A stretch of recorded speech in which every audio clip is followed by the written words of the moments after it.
So thank you all to be here. I'm not Greek, but I may become emotional. Actually, I was born in Switzerland. My mother language is German. My passport is French. One of my kids was born in Philadelphia. My wife is a Kiwi. She has an Australian passport. And now I'm in Melbourne, and half of my department is Greek. So I know everything about drama. Now, everyone seems to remember when they met Athina first. I don't. I feel like I've always known Athina. Now, I worked in the previous millennium, I worked on 5-HT, actually been working for 31 years with Novartis or Sandoz, what it was. And of course, I always known Mark. And then one day discovered Athina. And don't remember when this was, but that's the point. I just think that Athina has always been around and actually is still around. So much for that. I have nothing else to declare. Now let's see whether I get this. Yes, I do. So this was the last 5-HT meeting we had in France, in Montpellier, and you see Mark Millen and Mark and Athina. And Athina's presence is always it's remarkable. Athina is there and you know it. And also, Athina doesn't take no for an answer. In many collaborations we had, whenever I would say no, management doesn't want to do this or cannot do this or we don't have the money, Athina would say, oh, give me another answer, just ask for more. And eventually it will work, which is precisely what happened. And we've done this repeatedly. Now, I have to say, Athina changed my life. Athina changed our lives. And we'll try to illustrate this. Now, having been in industry and in the department, I was in neuroscience. And by the way, Brigitte Kiefer was my neighbor. Her house was 100 meters away, so it's a small world. It's interesting. The value of animal models, well, we talk about models, they're not models, has always been questioned. And as we see, Big Pharma is going out of neuroscience research repeatedly. Everyone has done it. Eventually, Novartis did it as well. But at the time, we're still very much interested in depression. And of course, there's a number of tests that you can use. But this paper, actually, a number of these papers that came out pretty much at the same time, this was a game changer. And so we said, let's try to exploit this. So talked to Paul Herling, who was head of research at the time. We had this big thing coming, big relationship with Scripps. And he said, can we try to do something out of this? And I said, well, yes, we probably can do something. Let's talk to Athina. What's next? What do we do? So the Brits have done it in a different way. They say, Athina, come to England. Now, at that time, I don't think that Athina would have come to Basel because it was going to be a long process. So we decided to go the other way around. We said, what if we were to hire a postdoc, a common postdoc that would spend 1 year in San Diego and then come to Basel for another year, and afterwards the methods would be established, and that would be it. Now, of course, things are never the way that you predict, and so first we needed to find someone. Now, at that time, we had a collaboration with MPRC in Baltimore, and I was at the airport in Washington, and was reading my emails, and this young man, who is sitting here in front, contacted me about a position who was not yet advertised. So how is that possible? So he was in Philadelphia. It turns out that in my previous life, I spent some time in Philadelphia as well. And he's been working with Irvin and a number of other people around. And so I called, because my flight was delayed. Never happens in the United States, but this time the flight was a bit delayed. So I said, I have some time. So I called Philadelphia. Someone answers and I say, is this guy John Crine around? Say, no. Say, what do you mean? He doesn't work? Oh, yeah, of course he works. But he's in the library. He's always reading. Good. So eventually I got him. So it turns out that John was reading stuff well in advance. So we had advertisements in Science, in Nature, and a couple of other journals. And of course, he had seen the stuff even before it was published. And so he applied immediately, decided just to call me. So that's what we did. I think we had 62 candidates for that job before we closed. And So then I started scratching my head because I thought, this is a good guy. I asked him to come to Basel. But the next thing is, how do I convince Athina that this is the right candidate? And so sometimes you're a bit fearful about, what Athina's reactions could be. So it's like with my mother-in-law. You just make sure that she thinks it's her idea. So we made a case. There was some kind of you got the guys from Philadelphia involved, and we made the case that John Crine was the person to be hired. And there was no discussion. Athina agreed immediately and took a few other things. And of course, being in industry, everything is slow. Switzerland is even slower than any other place. Well, not quite, but anyway. And so we had this thing. So John would go to San Diego. We had a few things to arrange. So we had PricewaterhouseCoopers taking care of things.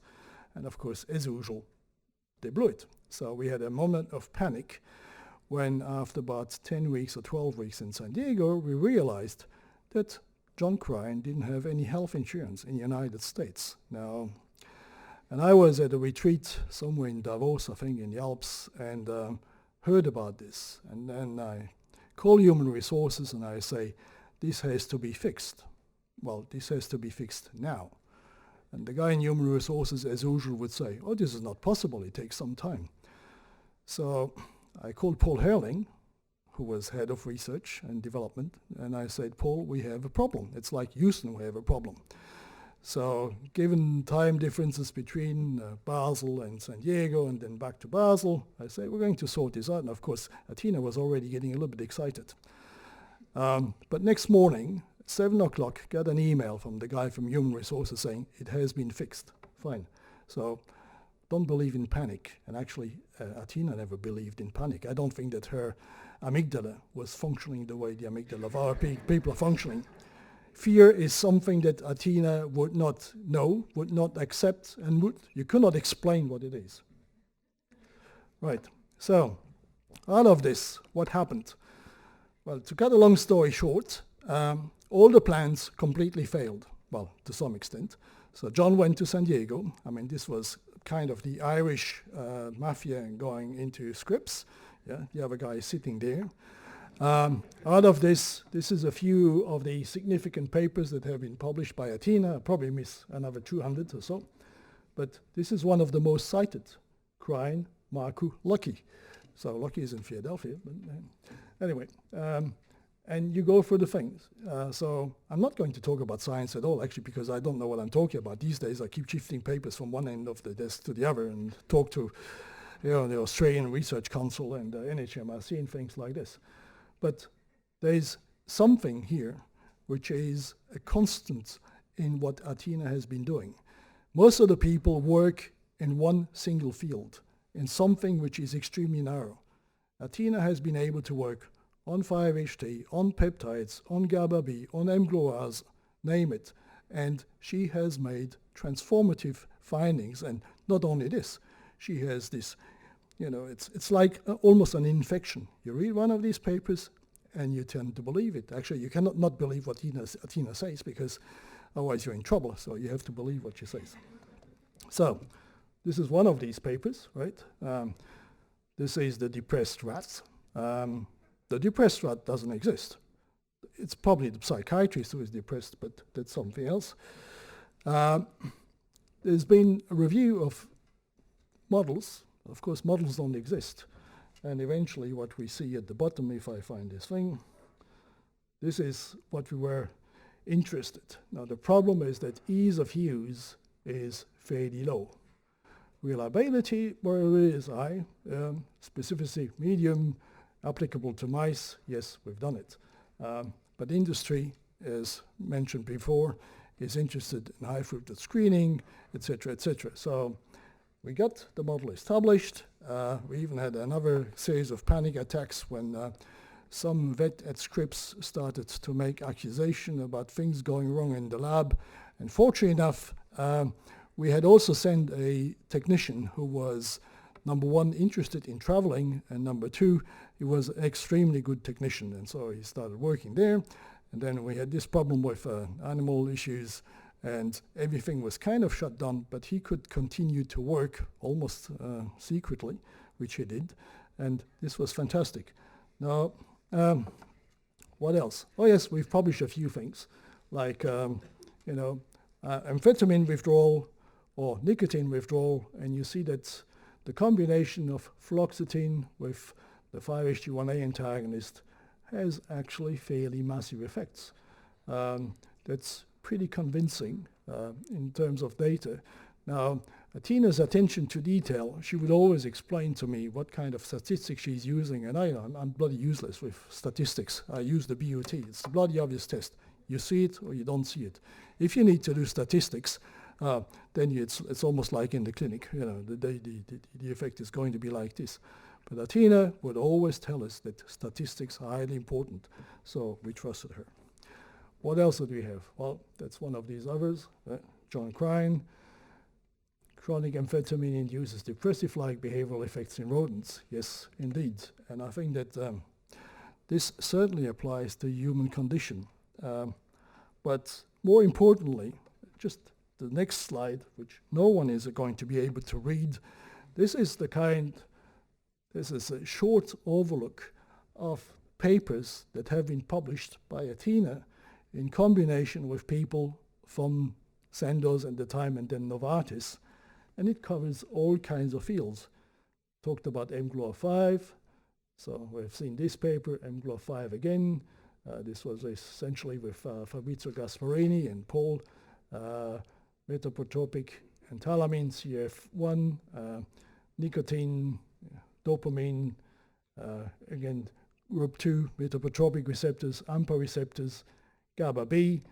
So the next thing was that John was supposed to be doing a postdoc, which he did. And after about 10 months, we started thinking about what's going to be next. So he should come back to Basel, establish the method, still as a postdoc. And we said, what's the point? Let's just get him a lab and start to work, which is precisely what happened. And then the net result of this was that John is extremely successful character. He's all over the place. Actually, his family think that he's never in Ireland. I'm pleased to say that this time he's just come for this meeting. He's flying back tomorrow night, and he will be with his family. I don't know for how long, but John is all over the place. Just like Athina was all over the place when it comes to try to find a drug treatment for addiction and presumably depression. Now, so then John came back to Basel, and then the next big thing he started doing ICSS, and then started to work on RNA interference, and then all of a sudden he says, we're going to pull one of these big grants with NIMH, FDA, God knows what it was. And I said, you're out of your mind. With whom are you going to do this? Oh, with Athina. Okay, why not?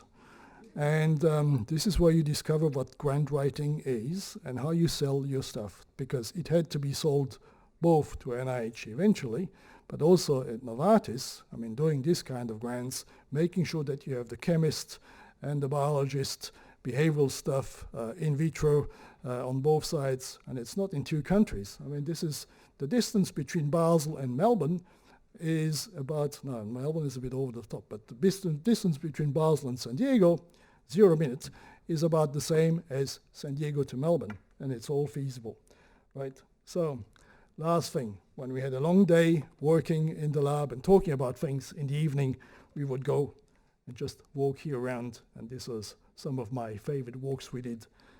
And the other thing is that then on Saturday, when everything was finished, we would do this and go onto this boat, of which we're going to talk about, and it's Shine On, and as we know, the ashes have been sprayed, but friends of Athina on this boat. So, Athina, we miss you. Thank you very much.